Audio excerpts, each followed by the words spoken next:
Atos dos Apóstolos, capítulo 16. Paulo chegou também a Derbe e a Listra.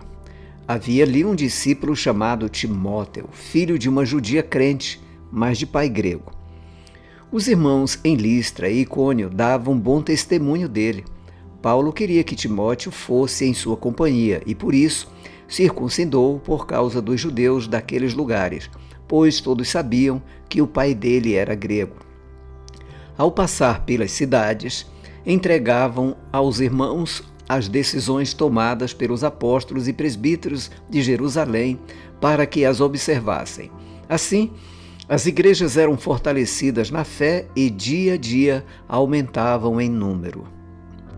E percorreram a região frígio-gálata, tendo sido impelido pelo Espírito Santo de pregar a palavra na província da Ásia. Chegando perto de Mísia, tentaram ir para Bitínia, mas o Espírito de Jesus não o permitiu.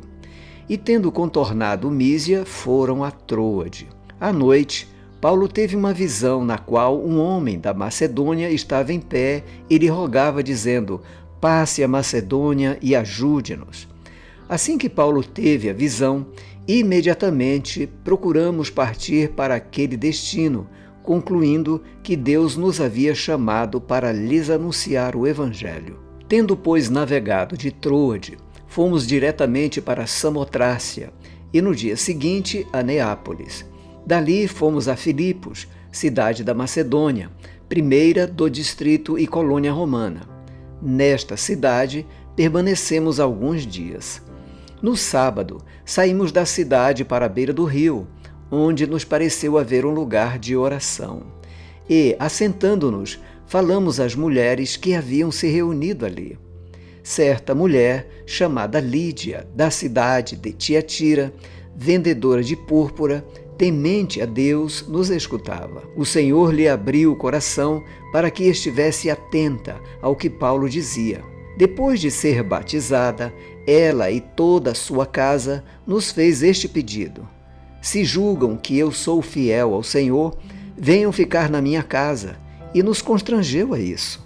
Aconteceu que, indo nós para o lugar de oração, veio ao nosso encontro uma jovem possuída de espírito adivinhador, a qual, adivinhando, dava grande lucro aos seus donos. Seguindo a Paulo e a nós, gritava, dizendo: estes homens são servos do Deus Altíssimo e anunciam a vocês o caminho da salvação. Isso se repetiu por muitos dias. Então Paulo, já indignado, voltando-se, disse ao Espírito: em nome de Jesus Cristo eu ordeno que você saia dela. E na mesma hora o Espírito saiu. Quando os donos da jovem viram que se havia desfeito a esperança do lucro, agarraram Paulo e Silas e os arrastaram para a praça à presença das autoridades.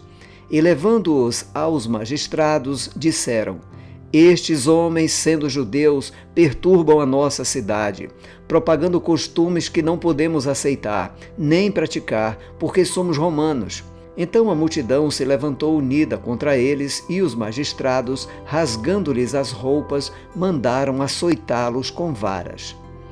E depois de lhes darem muitos açoites, os lançaram na prisão, ordenando ao carcereiro que os guardasse com toda a segurança. Este, recebendo tal ordem, levou-o para o cárcere interior e prendeu os pés deles no tronco. Por volta da meia-noite, Paulo e Silas oravam e cantavam louvores a Deus, e os demais companheiros de prisão escutavam. De repente, sobreveio tamanho terremoto que sacudiu os alicerces da prisão, todas as portas se abriram e as correntes de todos os presos se soltaram. O carcereiro despertou do sono e, vendo abertas as portas da prisão, puxando da espada, ia suicidar-se, pois pensou que os presos tinham fugido. Mas Paulo gritou bem alto: não faças nenhum mal a si mesmo, estamos todos aqui. Então o carcereiro, tendo pedido uma luz, entrou correndo e trêmulo, prostrou-se diante de Paulo e Silas. Depois, trazendo-os para fora, disse: Senhores, que devo fazer para que seja salvo? Eles responderam: creia no Senhor Jesus e você será salvo, você e toda a sua casa. E pregaram a palavra de Deus ao carcereiro e a todos os que faziam parte da casa dele. Naquela mesma hora da noite, cuidando deles, lavou-lhes as feridas dos açoites.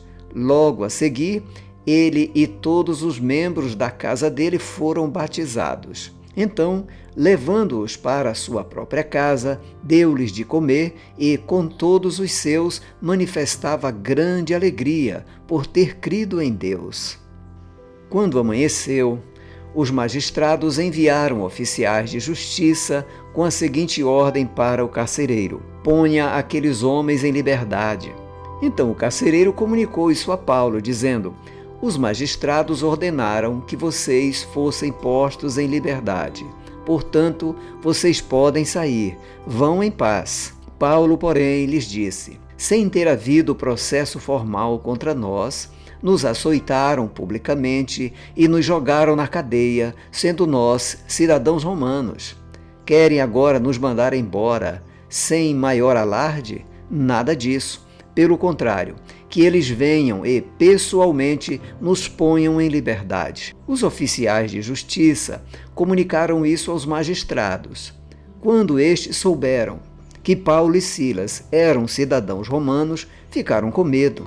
Então, foram até eles e lhes pediram desculpas e, relaxando-lhes a prisão, pediram que se retirassem da cidade. Tendo saído da prisão, Paulo e Silas dirigiram-se para a casa de Lídia e, vendo os irmãos, os animaram. Depois partiram.